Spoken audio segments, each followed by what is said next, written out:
Hey, oh gosh. Oh, hi. Good to see you. Happy Halloween Part 2. Wow. More Child's Play. It's what?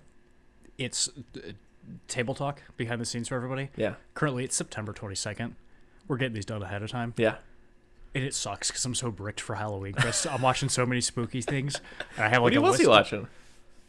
Just mainly these Child's Play ones, Okay, but yeah. like I'm gonna gatekeep my sources here, but I found a couple Twitter pages that just post like screenshots of just horror movies, like 4 at a time, like this movie by this person. There's just a bunch I haven't seen before, and so I'm just making a list of a bunch of horror movies I'm gonna watch this October. Read it off. No, Why? I'm gatekeeping it. Oh my gosh. I'll let you know when I come to a concise list. All right. Well, anyways, put the theme song here.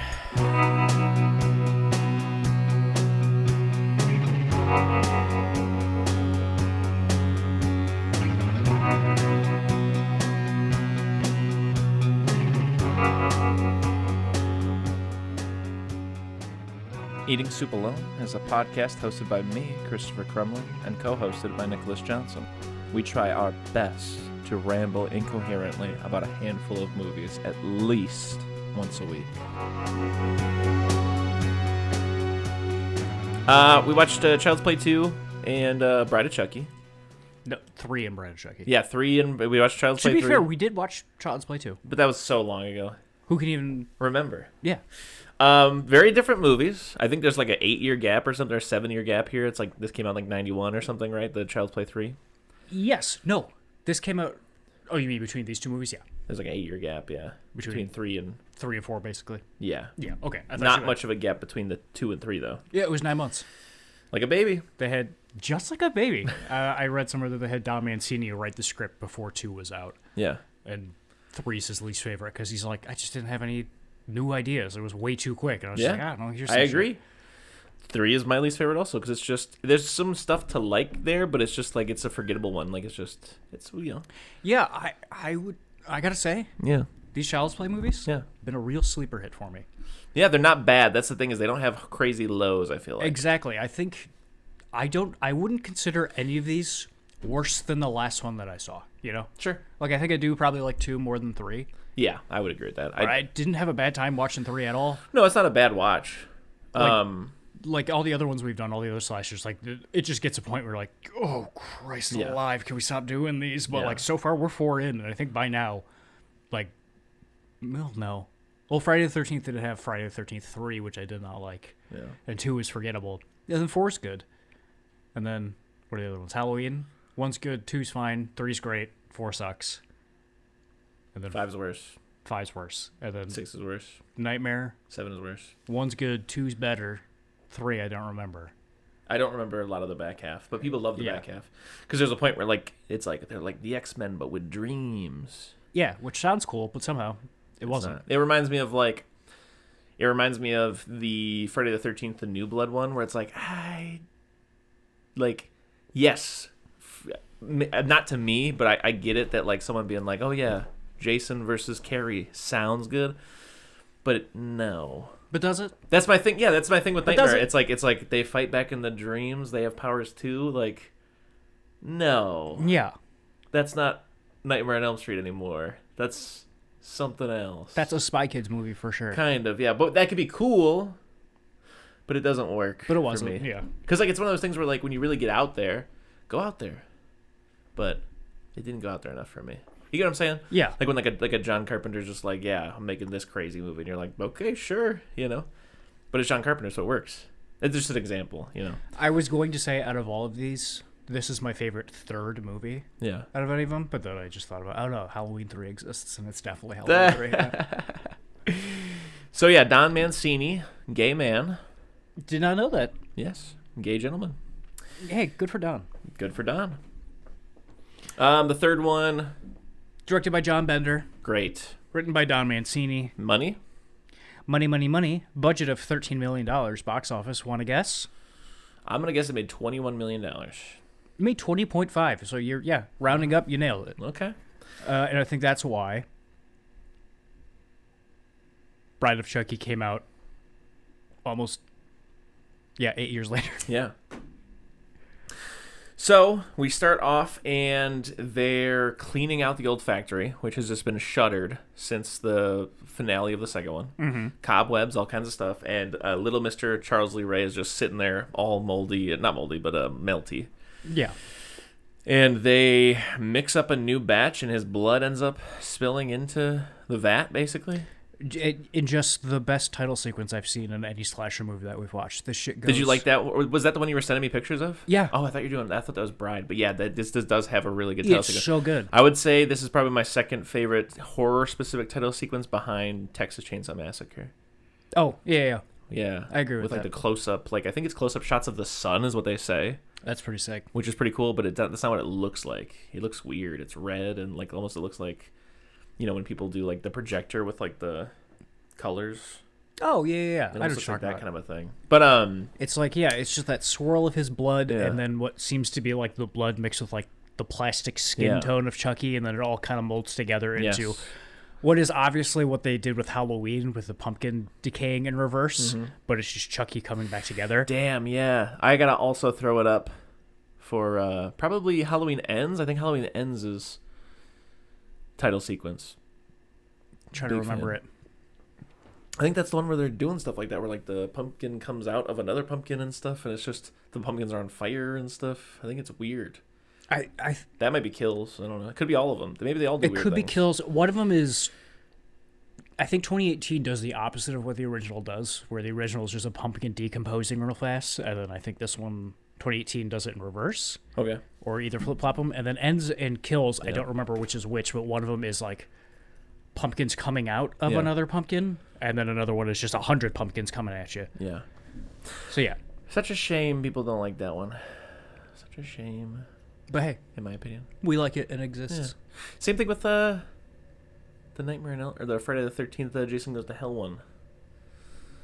Such a shame. Fun. Yeah. Such a shame. I could see being alive at that time and being a fan of that series and being like, man, this blows. But as someone who has access to 100 of those movies at a snap of their fingers, yeah, that one's fun. Yeah. Because it's just cool because, like, I was thinking about it the other day because I was watching, some analysis C's and stuff. And I was just thinking that, like, the director approached it as if Jason was a Deadite. That was, like, his intent. And I was just thinking, like, like, if that body gets all fucked up or whatever, then his little demon slug thing goes and tries to get a new body. It's level of demon slug, yeah.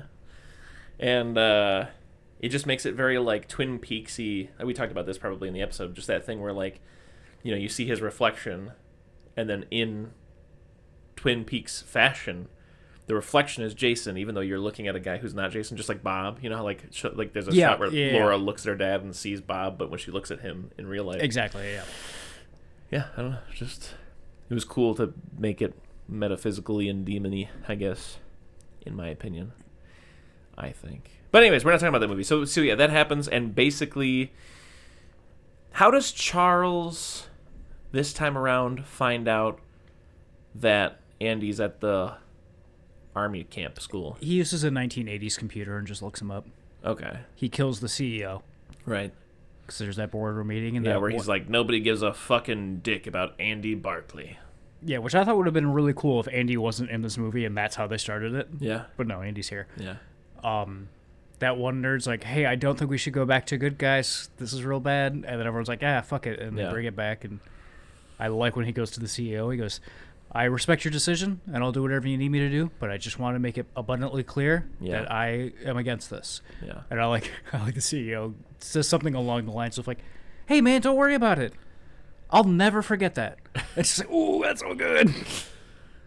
But I will say something that always stands out to me, and this one is he started doing it in the second one. He started calling the game with Andy Hide the Soul. I don't know if he did it in the first one, but he calls it that in the second one. And he starts calling it in the third one when he shows up and he's trying to get into Tyler's body. Mm-hmm. And I just love anytime that Tyler's like, come on, Charles, I don't want to play Hide the Soul anymore. That game sucks. I love it. So, well, you've never played it before. Yeah. You guys keep interrupting before it starts. Yeah. Which I will say, I'm just thinking about this now, the idea of that feels a little bit molesty. Yeah, I think that might be the point. Yeah. Soul sounds like whole. Yeah. I'm just saying, like, the idea of, like, oh, man, every time we get around to playing our game, someone's got to come along and mess it up, Anyways, they're at this boot camp situation kind of reminds me of Jason Lives, the paintball scene in that. Paintball was just popping in the 90s, because I can remember I had a cousin that made me stand against the garage door and shot a paintball gun at me. I've never been shot with a paintball. Yeah. Does it hurt? Can't remember. Really? Yeah. Should we go get paintball guns sometime? Just run around in the backyard. Yeah. Yeah, this whole thing's very strange. I think the boot camp angle. Yeah, give me a rundown from what you remember. I remember. Well, before he gets to the boot camp, he just pranks the CEO a bunch at the corporation. Right, they're running around. He's running around teasing him. Yeah, like throwing marbles on the floor, just pulling pranks and stuff. Good stuff. And very bully. And then when he sees him, he says, "Don't fuck with the Chuck," and that's got to be the best line of the movie. Don't fuck with the Chuck. Do you think they wrote down "Don't fuck you with Chucky" at first, and then someone went, "Don't fuck with the Chuck"? Is better. That's funny. I will say right here, this is something to note for later when we finally get to Cult of Chucky. But a concept featuring multiple Chuckies was considered, but was scrapped due to time and budget constraints. That was like Don Mancini's original idea, like when it's mixing into the big vat and making new dolls, that like there'd be a bunch of Chucky dolls now. I'd like that. That'd be fun. Well, you wait for Cult of Chucky. I can't. That's Chris, what I can't wait. Let's see. What else is there to note?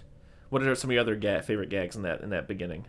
Oh, he runs a little toy car into him, and they play it and shoot it like it's an actual sized car coming at him. Yeah, when it was car mode, I was like, man, why didn't they ever put him in one of those little Jeeps that kids get?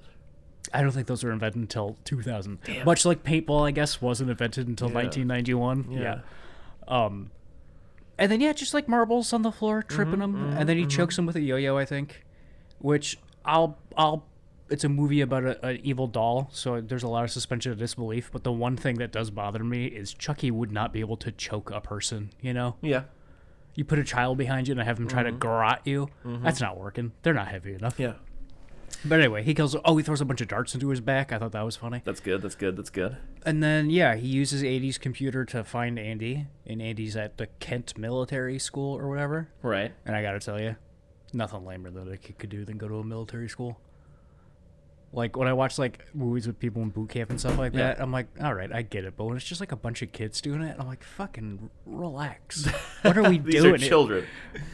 Yeah. And Andy's there, and he's got cool hair. And you like his hair? I think you're supposed to, because you're supposed to feel bad when he gets shaved off. Is it real or is it a wig? It looked weird to me. It's absolutely a wig, yeah. It looked weird It's to the me. worst looking wig maybe I've ever seen, but it's very cool hair. And the boot principal sergeant in charge, Sergeant Cochran. Colonel Cochran. Colonel Cochran. Pretty good name, but it also reminds me of the Cochran from, that's the name of the guy who owns Happy Halloween. Oh, Silver Shamrock. Yeah. Big name in the 90s. I guess so. 80s and 90s. Just don't see it anymore. Don't see Cochrans anymore. And let's see, that guy's like, enough with the doll shit, buddy. Andy never even brings it up. And he's just like, enough with the doll shit, buddy. And he mentions that his mom is still in a mental institution. You could let her go at this point. You could let her go at this point. Also, just, I guess. His name's Conal Cochran. Conal. Cochran in Halloween 3. Anyways. Again, no mention to the last movie. Just like the last movie. They don't really mention how the last one wraps up. It's funny to me, real quick, on a side note, also, like, a lot of people, I've just been ingesting a lot of, like, horror commentary content. And much like last episode, I talked about, like, oh, it bothers me that, like, everybody shares the same opinion of, like, something like Jason Goes to Hell, which I like. They don't like it, and people love the Jason X movie, and I don't like it. Same thing, there are little things like, we'll get to it with Bride of Chucky. With Bride of Chucky, they retcon the whole thing where, like, he was buried with that necklace, and they need to get the necklace, which basically invalidates the first 3 movies or whatever. But at the same time, in that same video, the person I was watching was like, and, Bride of Frankenstein is on the TV, a much better film. And it's like, okay, well, those films, I don't know if you've ever seen all 3. Yeah. But they, because we watched them for the buddy. It's a bunch of retconning that happens. Oh, yeah. For the sake of the story moving along. Which, again, fine with. So, just funny, people. A little inconsistent, nitpicking kind of things. Like, oh, because it's a Chucky movie, the necklace being in the... I don't give a fuck. Yeah. You know? Just give me another Chucky. Give me another Chucky. Say what you got to say. I don't care. Do what you got to do. Do what you got to do. Anywho, we were talking about Cochran. Yes. They shave his head. I have very little to say. Keep going. Oh, yeah, there's the sadistic kind of freaky barber guy who gets off on shaving everybody's head. I like him. That's fun. I like. It's not a bad idea. I like the I guess scare tactic, the story of the Romans doing it, so people can pull their hair and like slice their necks, and he's doing it to him while he's cutting his hair. That's fun. And then the cartoon comes on TV, and Tyler goes, "Wow!" like the meme sound, and then it scares him. It scares Andy, and then he goes and meets his roommate, who's tied up in a closet because he has glasses, and everyone hates him. Yeah, because he has glasses. And he says, like, you're gonna learn real quick that people don't tolerate differences around here. Yeah. And just, unless you're Tyler, everybody seems to fucking love Tyler. I don't know why Tyler's here. There's no other kids his age there. Yeah. So what do they do? Are they teaching it? Does he have one teacher that... Why does Charles set his sights on Tyler specifically this time around? Because they give the package to Tyler to give to Andy. Right. And then he sees it's a good guy and goes, fuck it, I'm taking this for myself. Yeah. And he opens it up. And Chucky...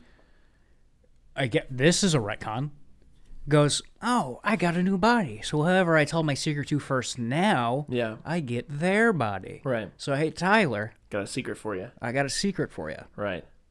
And so, that's what he decides. Just opportunity. That's what I figured. I figured it was new body. Yeah, and I guess another reason for it is he says later Chucky's going to be a bro. Remember that? He says it. Who says it? Chucky. Chucky says it? He says, imagine that. Chucky's going to be a bro. It's not the only time that he tries to become a black man. Oh, can't wait. Which is an odd thing to happen twice in a series of movies about a killer doll. It really is. I mean, I guess that scene happens basically next after he hangs out with Tyler for a little bit, but he goes to Andy's room. Yeah. There's that scene where I want to clarify that it's not weird that he would like oh, why would he want to be a black guy? But like specifically that he's like, yeah, cool, a black guy. Yeah. That's the thing that's weird that happens twice, is what I'm saying. And so I think the next scene is him in Andy's room, and he says the bro thing, unfortunately, but he's got a knife with him. It's got that blue light on it, like a Giallo movie. Yeah. I like it quite a bit. And I know I said don't fuck with the Chuck is the best line in the movie, but I think in this one he goes, you know what they say? You can't keep a good guy down. Ooh, that's so good. That's pretty good. Yeah. I did the other day. I don't know why, but it just hit me really emotionally. It's because I work at a skate shop. We had a bunch of WWE decks in. Yeah. And I picked up a Razor Ramon one, and it just flashed in my head. And I was like, "Bad times don't last, but bad guys do." Yeah. I was like, "God, that's the hardest shit anyone's ever said in human history." When he's like, he says something like, hard work pays off. Dreams come true. Bad times don't last, but bad guys do. I just got chills from you saying it. It's every crazy. Time. It's so good. Rest in peace. Rest in peace, Razor Ramon, Mr. Scott Hall. Mr. Scott Hall. Love you, buddy. So anyways, go ahead. Whatever you got to say. This scene was happening, and it's like, Andy and Chucky talking to each other. And I was thinking, like, this doesn't work. I think a big thing about Chucky, especially like at this point when it's the Child's Play movies and it's not wacky yet, just Chucky facing off with somebody doesn't work, because I'm like, he's a doll. I don't care if he has a knife or a gun. Yeah. He's a doll. Yeah. You take one step over to him and you kick him over, right? And he's a doll, so you just beat the shit out of him. Right. And then before I can finish that thought, Andy just gets up and starts beating the shit out of him. And it only stops because someone else comes into the room. Right. I think what was his name? Like Schumacher or something like that? Who cares? Stinson, the big bad guy in this one. He's like, you're my slave now. I'm going to beat the shit out of you. And he takes Chucky, and then he leaves. And then I think Andy goes into his room at night to try and get Chucky back, but then Chucky wakes the guy up, and so he just sees Andy in there with a knife. And then he's like, where's the doll? Did you steal the doll? He goes, no, I was looking for it. It's gone. And it's like, someone stole the doll, and he makes all the boys go outside and like run drills in the rain at like midnight. Yeah. To find out who the thief is. Okay. You remember this? Vaguely. And they're all like running around, like pushing Andy over because they know it's him, and they're all mad at him. And Yeah. I can't remember exactly what he says, but his friend with the glasses, he's like, "What's happening, man?" He's like, "You gotta tell me what's going on." And he's like, "No, man, you wouldn't believe me even if I did tell you." He goes, "No, man, come on, tell me what's going on." And he goes, "Chucky, the good guy's doll, is alive, and he's trying to kill people." And the guy with the glasses goes, "You're right, forget it." It's pretty good. Totally skipped over his love interest. Yeah, DeSale or something. Her Silva, name's like I believe. Silva. I like. You like her? She's fun. She's Yeah. just sassy because she's trying to get kicked out and she just can't. Yeah. And then remember she teaches him how to shoot a gun. This is true. She's like shoulder back, arm here, squeeze the trigger, don't pull it. She gives him all the things. She's like around him like they're playing pool or whatever together. And then he shoots and he misses. And she's like, "You're not concentrating." He's like, "Hey, man, I'm fucking bricked up over here." What are you talking about? I can't shoot Pretty a good. gun. It's pretty good. I'm referring back to the old tried and true. He kills a garbage man at one point. I don't remember how, like, chronologically when that happens. Neither do I. Someone throws him away, and then he tricks a truck driver to come get him out, or a garbage truck driver to come get him out. Then what he does, he traps him in there for no reason, just to be mean. Yeah.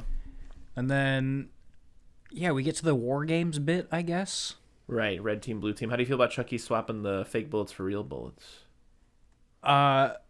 Effective. It is effective, but also the thing is I don't think... Would that... They're probably not the same type of That's what I was going to say, yeah. Yeah, the fake paint guns Like, probably paint only bullet you can't put into a real gun. Yeah, I don't think it works that way. Sure. But also... But it's really like... But it's not even like scary. It's just like shocking. Yes, I like... It's just like, ugh. I know I've seen it other places, but It's one of those things like post Columbine. That's not flying. Yeah, that's done. That's over. That's a wrap. It's I'm gonna bring up Columbine for the next movie. Watch me. Is there a reason or? No, I just want to see if I can. No, there is. I can only think of one other example, but I know I've seen this happen in other things. But when a gun is supposed to have a fake bullet and then someone swaps it out with a real bullet, Yeah. that always just like really gets me. Yeah. Like it's the saddest thing I've ever seen. Yeah. Like it happens in Hitman Blood Money, the video game. Ooh. Yeah.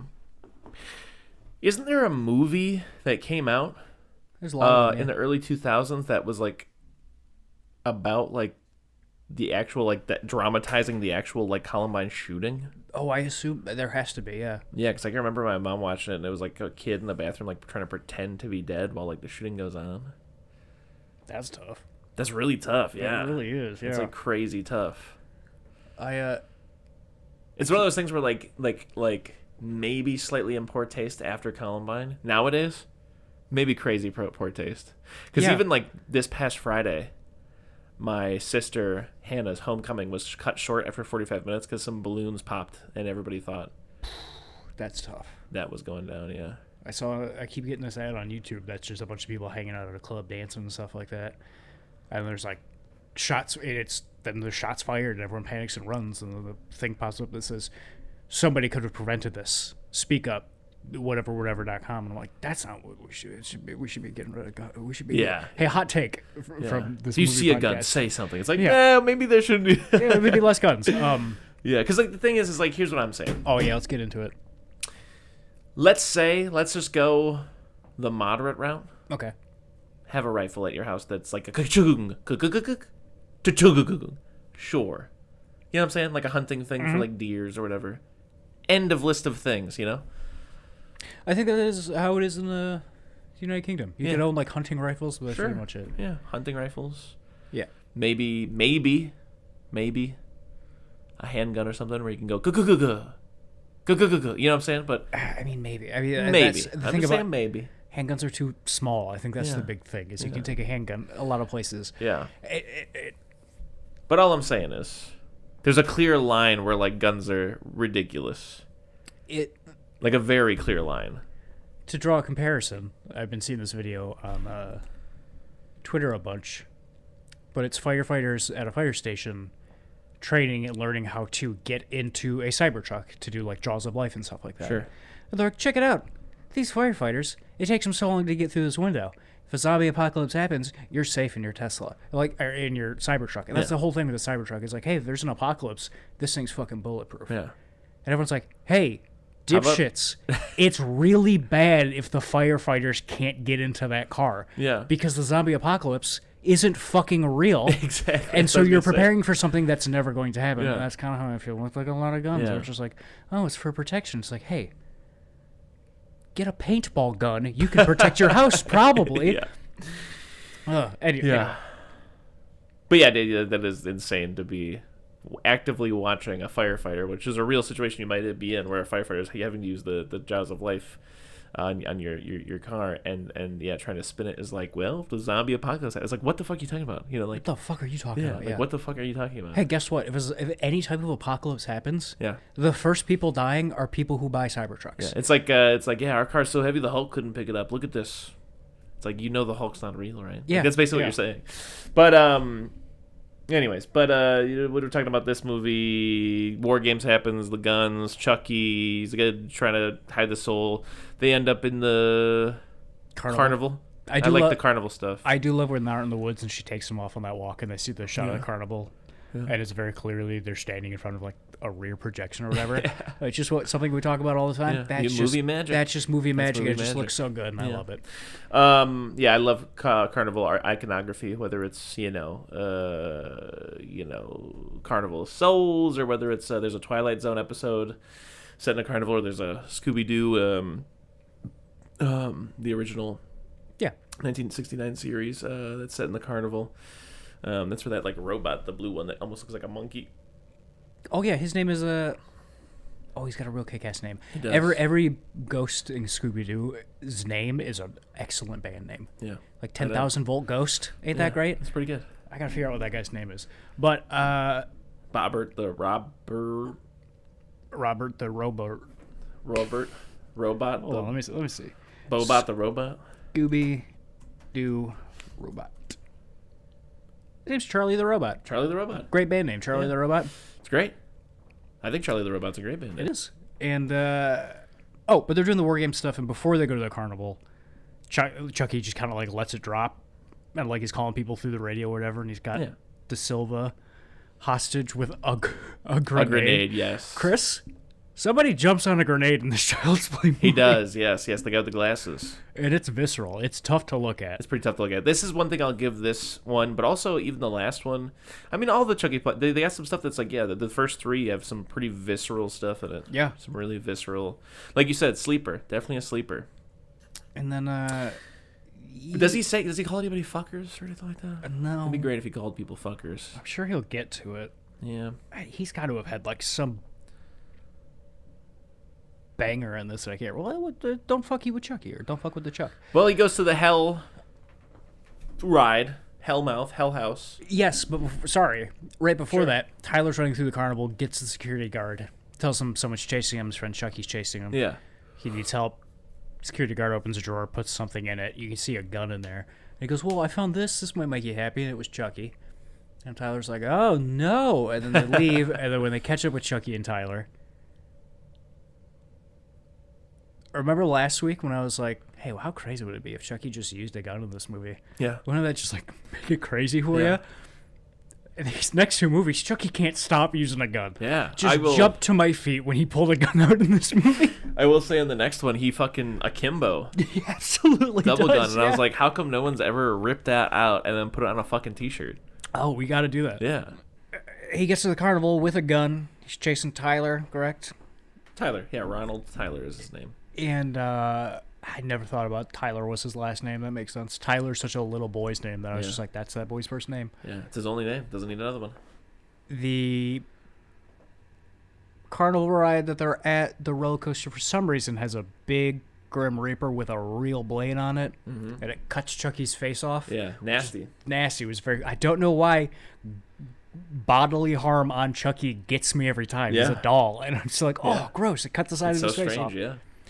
And then they're just fucking around or whatever, and they're doing all kinds of stuff. Yeah, we can't go beat through this. And he does the Ade Due Dembala. Exactly. I was trying to think of it. Yeah, he does that, and then Ade Due Dembala. Give me the power I beg of you. Awake. Yeah. And then they just blast that fool till he's dead.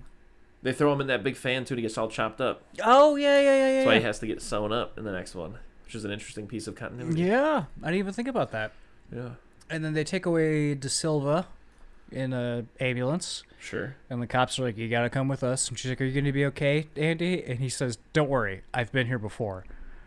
Because even he knows, for some reason, it's impossible for Andy to go to jail for any of these crimes that clearly only he could have committed. You know? Yeah. Like, that's a big thing about never really mentioning what happens after the last movie. It's like, how is he not in jail? Yeah. How is he not in some kind of institution? He's just in... Yeah. Like, everyone's just like, oh, yeah, he blamed all these murders on that that's an doll. It's interesting just thing. like, well, then who did the murders? That's an interesting thing. In the next one, when they're listening to the news, they mention that they found the blood of Charles Lee Ray at the crime scene in Bride of Chucky. Isn't that crazy? They mentioned that they find the fingerprints of Charles Lee Ray. Right, the fingerprints. Yes, that's what it is. Yeah. So Chucky's got little fingerprints? Yeah, interesting. And they dusted those fingerprints and didn't go, well, these are microscopic. You know? But anyways, and that's it for this one. I don't really have much else to say. Do you have anything to say about this one? No, I like the shot at the end as the credits are starting of all the lights turning off on the carnival. I thought that was a nice touch. Yeah. Overall, probably putting it in like the D+. Yeah. It's solid, but, nothing spectacular. I'm going to give it a C-. There's Okay. nothing I outwardly dislike about this movie. No, it's just, again, it's one of those things that's clear that they should have given it more than 9 months. Yeah. But, I mean, with the time that they had, I think they fucking nailed it. This movie's pretty good. Yeah. I mean, not pretty good. I mean, it's pretty fine. Oh, yeah. Oh, also, I like that that one guy died from a heart attack. Yeah, Mr. Cochran. That was a fun little bit. All right. Now, probably my second favorite to the original. I would say this is my second favorite to 2. Okay. But I like this one quite a bit. I Bride do of too. Chucky, 1998. Directed by our boy, Ronnie Yu, director of Freddy vs. Jason. This is true. 5 years later, he'd get that gig. Written by Donald Mancini. Don't know if it's Donald. Don Mancini. Bop, bop, bop, bop. Box office. Budget, $25 million. Box office, want to guess? $83 million. 50. Okay. Real off on that one. Nailed it last time, so it only makes sense. Yeah. Got to make up on the back end. I said last episode that I had seen 1 through 3 forever ago and don't really remember Sure. them. I have no memory of anything that happened in 3, like Sure. not even vaguely. But I definitely seen Bride of Chucky before. Yeah. Because these were, growing up in the 2000s. Yeah. I feel like these were, my friend group specifically, these are the our parents don't want us watching this, so let's watch these type of movies. Yeah. Because just knowing Chucky through pop culture, it's just like, oh yeah, you can just pick these up and watch them. Yeah. So I had a lot of I don't know, reverence isn't the right word, or almost nostalgia for these. Yeah. Even though they scared me this movie scared the shit out of me when I was a kid, Bride of Chucky. Yeah. I was just when I was a kid, I would shower with the curtain open because I was convinced Chucky's going to come out of the medicine cabinet and get me. And rewatching it now, Yeah. I like this movie quite a bit. I love this movie. This movie is great. Yeah. Do you have any other history with it other than No, I do? not really. I mean, same thing. It was inescapable. It's another movie I can just remember watching time and time again on Comcast On Demand. Yeah. This was inescapable. I mean, this is the Chucky in terms of Absolutely, yeah. This is the one that people think of, and it's not far off from being like Jared Leto Jokerification of the original Chucky.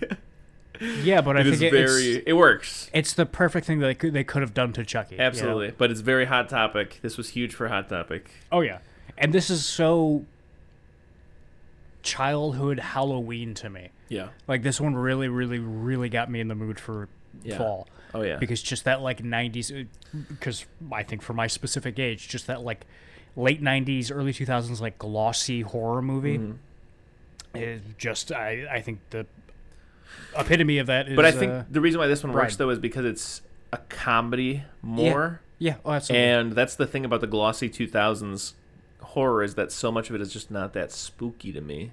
Yeah, absolutely. So for this to be more of a comedy, this is probably one of my favorites, if not my favorite, from this kind of era. I mean, I would even take this over Saw, Final Destination. You name a horror movie from the aughts, and I'm probably picking Bride of Chucky over it, even though this is 99, but still. It's 98. What about 98. Scream? Scream? It's 96. Yeah, I'd say that's mid-90s. Yeah. Scream 2. No, I don't like Scream. I know. But anyways, so we start off. There's something I'm going to say in a moment, but we start off with a cop stealing the bag of Chucky parts for Jennifer Tilly, who shows up sexy and dressed in black. Was she known for anything before this? She was in a couple movies. Yeah, she was I want to say, you can correct me if I'm wrong, but I think she was Oscar nominated for something. Really? Because she gets top billing in this movie, which I thought was strange. She was in a movie called Bound, that's for sure. Let me see. Because even in the next one, Redman brings that up. Oh.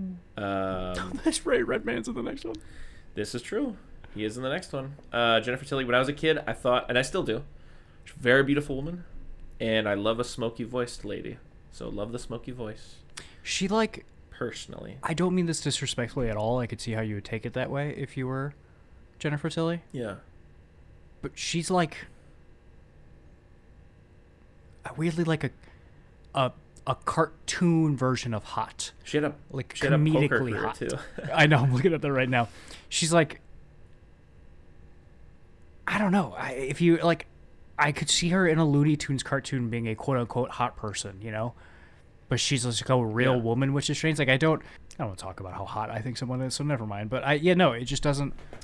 She was up for Best Supporting Actress for Bullets Over Broadway. That was that's the Academy Award she was nominated for. That was in 95. She's also won a Saturn Award, an MTV Movie Award, a Blockbuster of Entertainment course, Award. she's in Stuart Little. Yeah, no. Fangoria Chainsaw Award for Best Actress and Seed of Chucky. Seed of Chucky is kind of a mixed bag. Some people hate it, some people love it. I fall more on the love it side of things. In that one, yeah, there's a lot to love in my opinion. But basically, here's something. Oh, and of course, since 1999, Jennifer Tilly has voiced Bonnie Swanson on the Fox animated series Family Guy, of course. But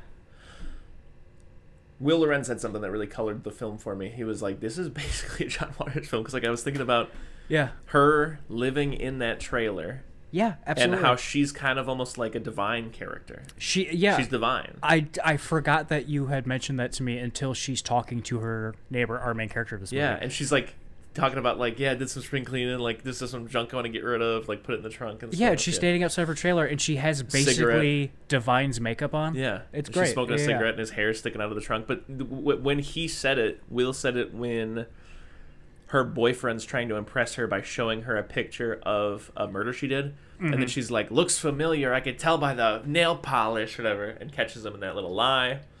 She does Voodoo for Dummies. I love that. That's a funny gag in my opinion. It's pretty good. When I was a kid and her boyfriend is chained up or whatever and he pulls out the lip ring, fucked me up. Same thing with Tom Jane's Punisher. Have you seen Tom Jane's Punisher? It's been a while. Well, she has that one neighbor that has all the face piercings. Mm-hmm. And there's someone that shows up at the apartment is basically where the fuck is Frank Castle? And their friends are so loyal and they're thick as thieves. That guy pulls out every single one of his...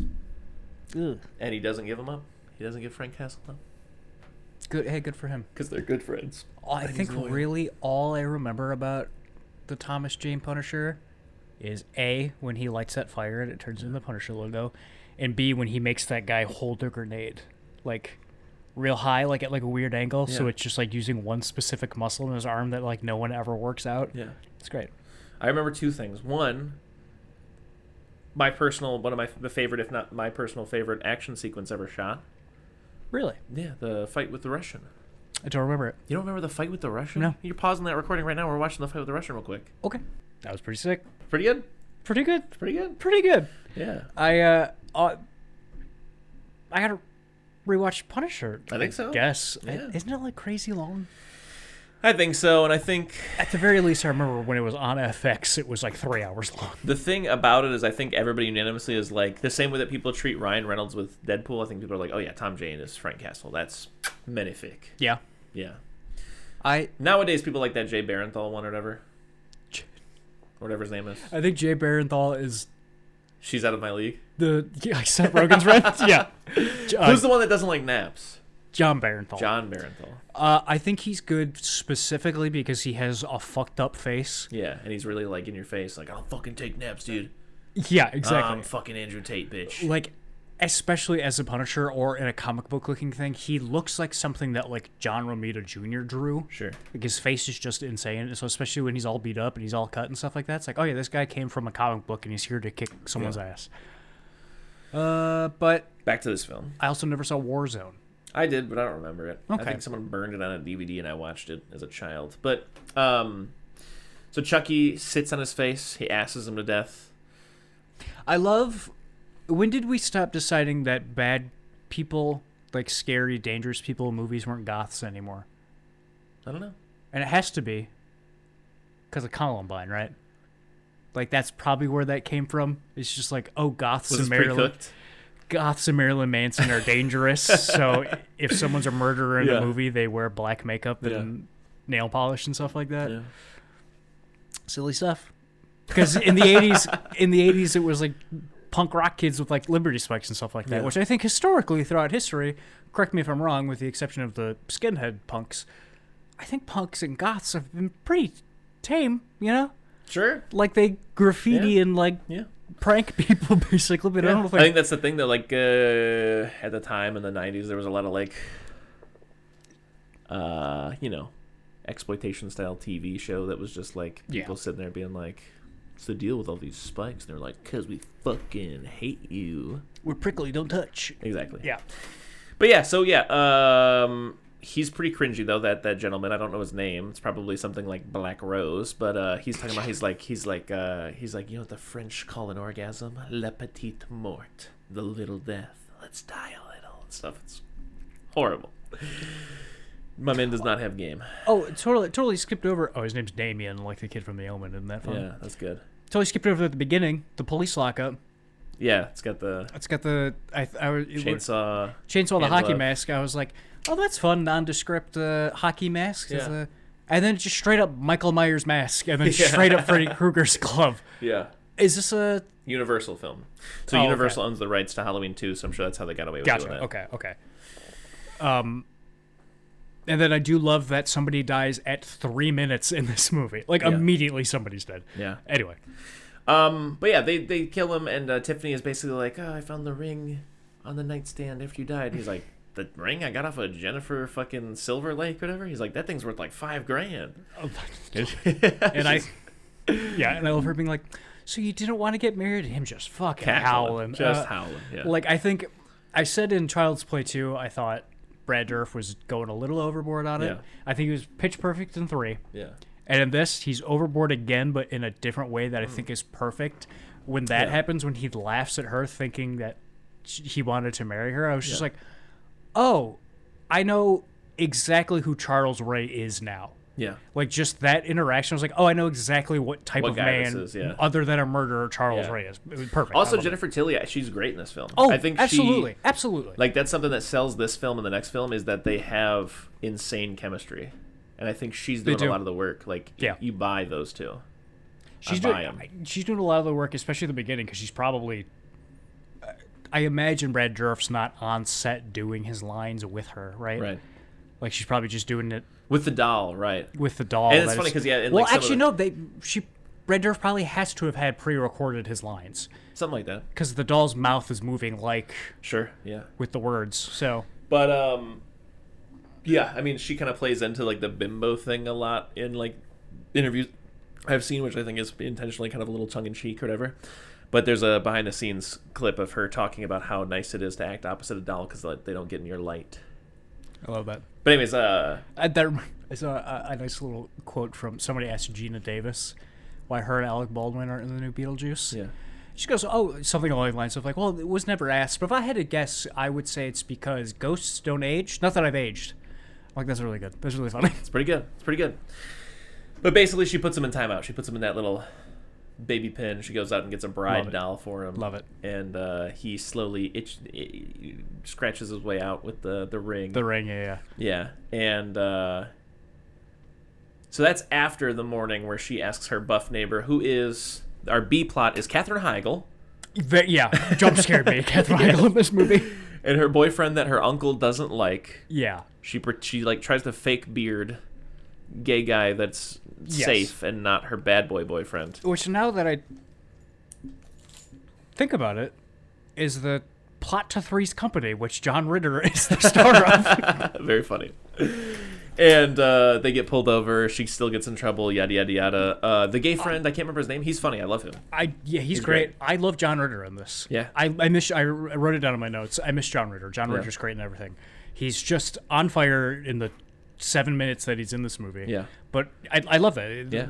He pulls him over, and she's like, "Oh, you're 18." He says, I wrote it down specifically, "Hey, when you're 18, you can go to hell for all I care. But until then," and then the boyfriend's like, "You fuck," and he goes, "Not you."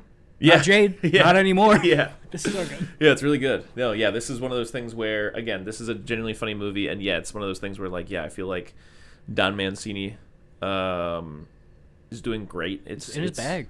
Yeah, he's in his bag. This is him in his lane, as far as I'm concerned.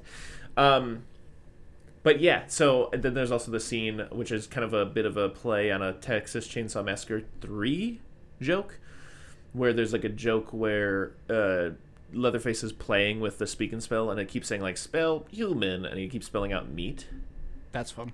And so that's what the bitch joke is, where he's sitting there spelling out bitch whenever it says to spell woman. That's the joke. That's fun. But before I knew that, I thought it was a little bit more fun, because there was like, why is there a speak and spell in this house at all for any reason? But I love that. Yeah, she's like infantilized him. It's that same thing you were just saying about the third one, where you're like, he's a doll, kick him over. I love that. I love that he's just emasculated by this woman. Yeah, it's great. She's just so easily able to be like, nah, you live under the fucking like. I love it's like it's perfect. It's perfect. It reminds me of like Divine's like mom or whatever, waiting for the Eggman and the fucking playpen or whatever. Yeah. But basically, she's at home. She's watching Bride of Frankenstein, and I love this. It's I don't great. know why. She's like crying to Bride of Frankenstein. Because why wouldn't you? Yeah. But also, I like obviously because it's called Bride of Chucky. It's playing off of Bride of Frankenstein. But it's like, why wouldn't you have her be watching Bride of Frankenstein when she dies? Yeah. And then when she dies, is that TV playing Bride of Frankenstein falls into the bathtub. It's perfect. I love it. It's so good. And he does the Ade Dewey Dembella, give me the power I beg of you, to put her in the doll thing or whatever. And she says something about like how he's not exactly G.I. Joe, and he's like, hey, Raggedy Ann, not the time to get choosy. I love it. Yeah. So there's also, I think around here somewhere, like a split diopter shot. I don't know what the fuck that means. It's when it's when you can like do two focuses at once. So someone close to the camera will be in focus, but someone in the back is in focus as well. And it always looks a little strange. But it's like a very artsy kind of shot to do that personally I'm not a huge fan of. But it is like a very artsy kind of shot. So I thought it was just very strange to see a split diopter shot in Bride of Chucky. Anyway, go on. Fair enough. Also, around this time, little character detail. We learned that Chucky's favorite food is Swedish meatballs. Yeah, and Jennifer Tilly makes them for him like twice in this movie. Yeah, twice, two times. Crazy. Yeah. Basically, at this point, Chucky explains that they can get new bodies. I love that he ropes her into this by turning her into a doll. Yeah. And her hand is forced at this point. There's no like complaining. She's just like, all right, let's get the necklace. Like, there's not even discussed. He's like, we gotta go get this necklace. She's like, yeah, of course. Yeah, and he's like, yeah, it's still on my body, so we gotta go dig it up. And they show the newspaper of him when he died, and he's got the necklace on. Yeah, the Dracula necklace. They wouldn't put a picture of a dead man on the front of a newspaper, would they? Probably not. Do you think it's ever happened before? Maybe they would have back in the day. I don't know. Dead bullet-ridden man on the cover of a newspaper. Things were different in the 80s and 90s, maybe. Anyway. Maybe Columbine made things different. So she calls neighbor kid. She does. She says, I got 500 bones in it for you. 1,000. He says, no, I want 1,000. Yeah. I even put, earlier when he's helping her put shit in her trunk, did not put it together that was the same character that I saw earlier. No. Thought neighbor was a new character that we'd never see again. It's like a Romeo, not a Romeo and Juliet. It's like a Titanic situation where she's from the upper crust and he's from the grimy bottom. Maybe. Yeah. And earlier is when they have that conversation about like what it is to be good to your partner or whatever. It's like, she cooks, you do the dishes, And I like that later he says that to Katherine Heigl. Yeah. And that's great. I like it. Yeah, because she's like, when a woman spends all day slaving over, the stove or whatever, the least a man can do is come home and do the dishes. Yeah. My mom was something of a philosopher. I love it. That reminds me of something awful I saw the other day. Yeah. Like some guy tweeted something like, "I finally have an heir." An heir, Oh, okay. H-E-I-E-R. I was like, an error? What's the error, buddy? I finally have an heir. Yeah. And my son was born today at blah, blah, blah, blah, blah, blah. And someone went, "Don't you have 4 daughters, though?" And he said, "I said I have an heir, not another dishwasher." And it turns out the guy tweeting that was the guy who played Alfalfa in the Little Rascals movie. Apparently he sucks now, just so everybody knows Alfalfa sucks. Bananas. So, bananas. Truly bananas. And so, yeah, she talks him into that. There's another $500 for you in Jersey when you get us there, when you get the dolls there. And then he goes to Katherine Heigl and says, "Let's run away together." She's like, "That's crazy. We can't do it." And he's like, "Listen, I got the money." Yeah. Dog, it's $1,000. I know, yeah, because and currently you have $500. I know, yeah. And I was watching Dr. Wolfula talk about this, and he was like, "Ooh, a man with $500. How could a woman resist?" Yeah, he pulls it out of his pocket, and she goes, "Where'd you get all this?" Yeah. It's $500. Yeah. Well, they're like 17, so. Yeah, but later with that other couple in the wedding motel they try thing. To fuck them. They try to fuck them and rob them. Yeah. They steal the money, and it shows the woman on the bed counting the money. Like, I'm like, it's $500. It's only 5 bills. Anyways. They load up. They travel in his van, which I want to say, I don't know if you pegged this, but Ronnie, you, our boy, van, Rainey. Like. Freddy vs. Jason? Yeah. Is it the same van? No, but it's thought if it was. Just interesting that both the American horror films that he's done it features like a 90s edgy Scooby-Doo setup. What's more American than Scooby-Doo? That's true. But anyways, they travel, but not before her uncle tries to plant pot in the car, and Chucky goes, "Oh, fuck yeah, dude." Yeah, he's like going to stab him or whatever, and he's like with a knife, and she's like, "No, that's too cliche. You got to do something better than that." And he's like, "What the fuck are you talking about?" And she's like, "You gotta improvise. That's what Martha Stewart says," or something like that. He's like, "Who the fuck is Martha Stewart?" Which is so funny. Also, I think it's this part. I remember reading when she says, "Oh, that's so predictable." Yeah. Like, he picks up a ball-peen hammer. Yeah, ball-peen hammer. First kill. Yeah. Anyway. Yeah. And basically, they have this weird setup where like they lay a bunch of nails on the airbag, and he gets stabbed in the face with a bunch of nails, and then he looks at it about it, and he's like, "Huh, looks familiar." Hellraiser. Love that. Fun little gag. They hide him away, and then at some point Chucky smokes some of the pot. Yeah, that's what I mean. It's a comedy, so it's fine, but it's something that just kept getting me. It is pretty funny. Yeah. Like how insistent that they're like that we have to, no matter what, we have to get these two to New Jersey. Yeah. So we have to just at times shut the fuck up and just be dolls and let them get on their way, or like push this over, yada yada. Yeah, it's almost like a road trip movie. It's like a road trip comedy. That cop pulls them over, the friend, who might be my favorite cop I've seen in a movie. Oh, yeah, the one where Katherine Heigl's like, "Are you just busting our balls, or is your uncle, or does my uncle pay you to do this?" He's like, "He pays me." He pays me. And he's like, "No, really, honestly, it's nothing personal against you guys. I think you guys seem like two great people, but that money's good, man." And then he laughs. I like that she goes, "I'll fucking vaporize you." Yeah. Such a 90s thing to say. Yeah. But they're having this argument, and then it cuts to Chucky and Tiffany in the car, and they're fucking smoking dope. Yeah. So what are you guys doing? Yeah. There's a cop outside. You guys are going to go to jail. Yeah. I love that about little Charles and Tiffany. Yeah, that just he's also, again, like I was saying, like that's the thing about the first three, where it's like I love that he's a murderer, but he's also just a guy with long hair that's into voodoo. Yeah. Same thing with these ones now. It's like, okay, I love that he's also into voodoo and like heavy metal and smoking dope. Oh yeah, he loves Rob Zombie. Yeah. Yeah, Living Dead Girl is the intro. And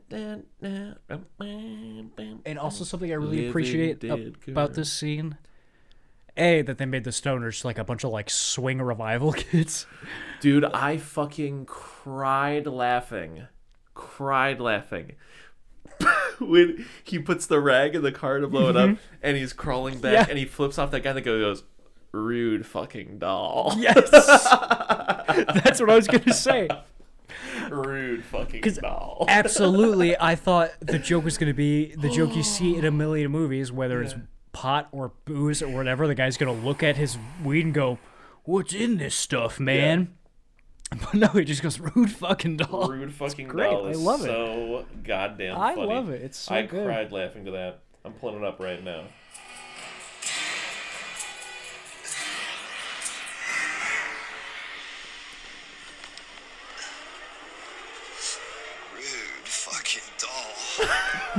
That guy's good. That guy's really good. Rude fucking doll. It's so good. And so yeah, they blow that cop up. That car explodes real big, and then they bone out. They do. And then they're both at this point convinced that the other one's doing murder. the murders. I think that's a funny little thing, and I love like when they're getting married, but they're both like apprehensive because they're like, "Haha, I married an ex-murderer." Yeah. And then so yeah, they get married. Chucky plays Rob Zombie, and they try to get fucked by They don't try to. Two people try to fuck them, but then rob them. And I love that little Tiffany moment where she's like, "That thieving bitch," and she's like, "I'm murdering these guys now that they stole from these two people that like they only like care about because they're taking them to New Jersey." But like, I love that like secondhand care that Tiffany has for them. Oh yeah, no, I love that. No, you know what I mean? At this point, absolutely, Tiffany is invested in the both of them because he's using the stuff she was telling him to like strengthen the bond between them. And then I love that later they use it back on them. Because, but I don't love. Blanket statement. I feel no way about it. They fuck. Oh, the dolls. Yeah, the dolls fuck. Yeah, I will say I do like when she's like, "Do you have a rubber?" And he's like, "I'm all rubber." And she's like, "I thought you said you were plastic." And he's like, "Tiffany, shut up." I love when he goes, "Well, I am anatomically correct." Yeah. Also, by the way, I think my Chucky impression's pretty good. I think I've been nailing it. Yeah. It's the best impression that I got. Yeah. I've been working on a Beetlejuice. Don't fuck with the Chuck. That's better than mine. I've been working on a Beetlejuice lately. Yeah. When it comes together, I'll give it to you. Okay. I don't know why I'm working on an impression, but I am. I'm glad you are. I can't remember how long ago it was, but like I just like was thinking about Star Wars aliens and their voices, and like trying to do impressions of them, and I kind of made one up. Yeah. And I was driving to work, doing a silly voice to myself, crying, laughing. That's very good. And now I just can't do the voice again. I can't remember how to do it. But it reminds me of those tweets that are like Star Wars fans be like, "Oh no way, Bombardo is in the new galaxy." Oh, can you believe it? Shit, Gluppo. Yeah. And they're gonna fuck. And he goes, "Well, I am anatomically correct." Yeah. So, did he get a voodoo dick? Or did the Good Guys Corporation build a dick onto him? Yeah. Hey, I mean, in the next one, I don't want to spoil anything, but the child has Ken doll situation. Yeah. Yet pisses his pants all the time. You know what I'm saying? So it's just come out of his pores, maybe? Don't even worry about it, you know? How cool would that be? Don't even think about it. Would it be cool? If our piss was sweat and stuff? Would it be cool? If it wasn't stinky? Would it be cool? But that's just how all the liquid waste came out of your body? Would it be cool? Do you think we'd think about it at all? I think I couldn't stop thinking about it. Yeah, you'd be like, how come food becomes poop, but piss becomes sweat? Yeah. I'd have to probably wash my clothes more often. Oh, absolutely. Change multiple times a day, maybe even. Okay, but it would be cool if it didn't stink like piss. It still stunk like sweat. You know? But you'd just be sweating all the time. Yeah, really sweaty. Moist most often. Yeah, and you'd have to get it out of your body, so you would probably sweat even when you weren't hot. Yeah. I take it back. That wouldn't be good. Nobody worked that out. But God worked out a great system. No, I'm kidding. But yeah, so basically, at this point, I love something I remember very clearly, and it's maybe one of my favorite kills in any of these slasher movies. I love throwing the bottle at the mirror above the bed. Yeah, you like that? That's good. That was really good. Yeah. Yeah, there's a nice range of kills in this thing for sure. Absolutely. The cleaning lady comes in, Jade and whatever the other guy's name is, Jake, Tyler, Jed, who knows, come in. They also see the whatever, and their gay friend shows up and is basically like, I was convinced that neither of you guys did it because I was sure both of you guys sounded on the phone because they both call him. Oh, yeah. I love that scene. That's funny. It's really good. And then he's like, God, something freaking stinks in here. Love it. Love that whole thing. He finds the dead body. Then he's convinced that they for sure both are killers. Ends up getting hit by a truck. Gets Final Destination. There's a Final Destination kill in this movie. It's great.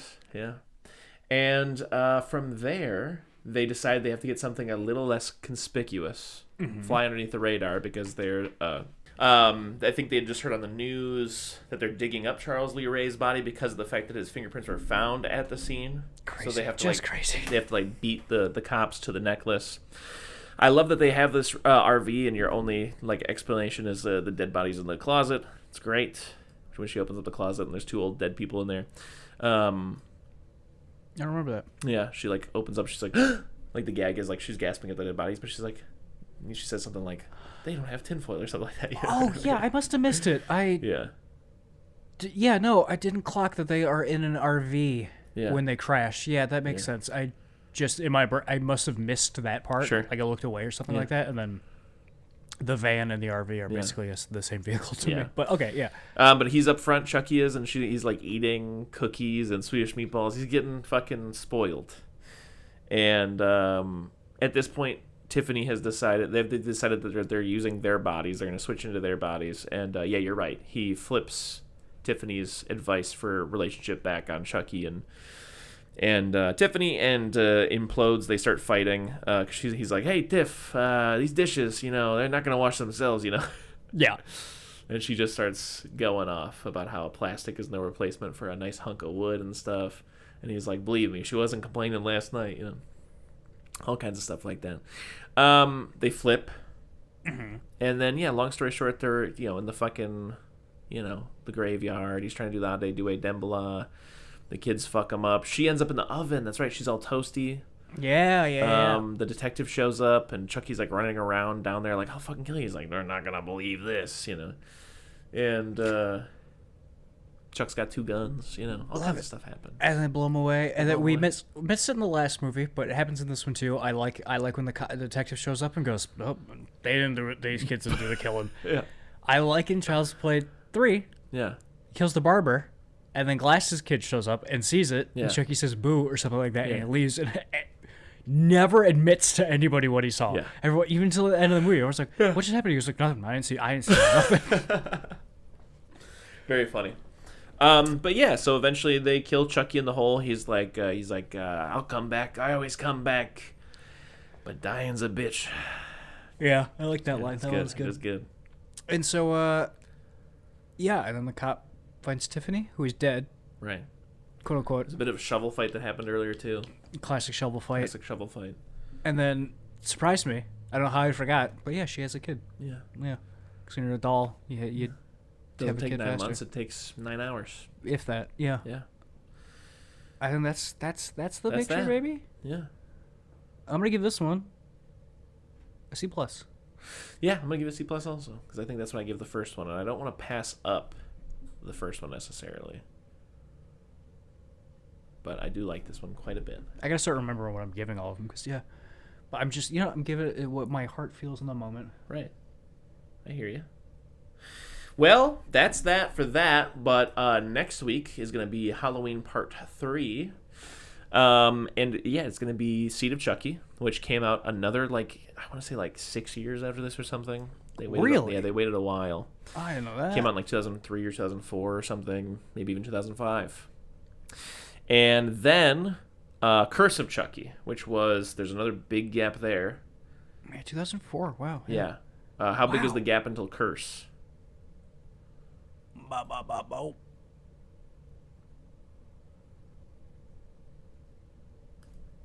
2013. So 9 years. Yeah.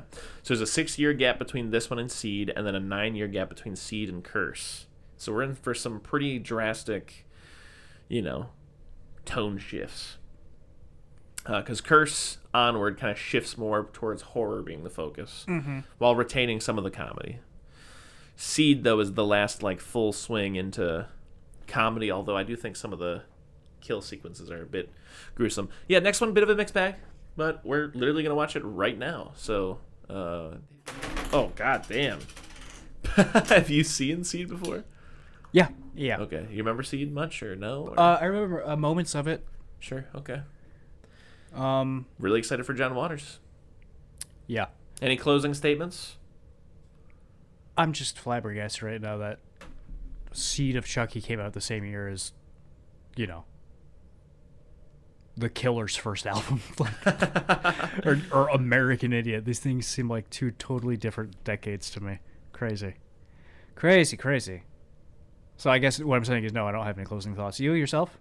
No. I think the last thing I'd say is that's that Mattress Man.